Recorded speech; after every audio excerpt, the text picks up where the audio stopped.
కాలనీలో ఒక ఇల్లు కట్టుకోవడానికి మాకు అడ్డంగా బాక్స్ కంటైనర్ పెట్టారని కంప్లైంట్ ఇవ్వడం జరిగింది. రెండోది దాంట్లో ఆ కంప్లైంట్ ఎగ్జామిన్ చేయడం జరిగింది. సో దట్స్ అది ఎస్టాబ్లిష్ చేసి 2 ఇయర్స్ బ్యాక్ అయింది. సో ఎంక్రోచ్మెంట్ ట్యాక్స్ అది వసూలు చేయడం జరుగుతుంది.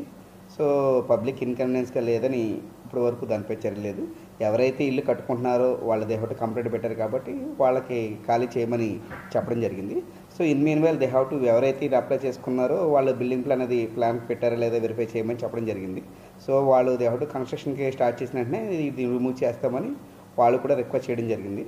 సో కాబట్టి ఆ ప్రాబ్లం పెద్ద ఇష్యూ కాదు. రెండోది ఇమీడియట్గా అది తొలగించడానికి చర్యలు తీసుకోవడం జరిగింది. When ever the construction activities start అయిందో యూ రిమూవ్ ద ఎంటైర్.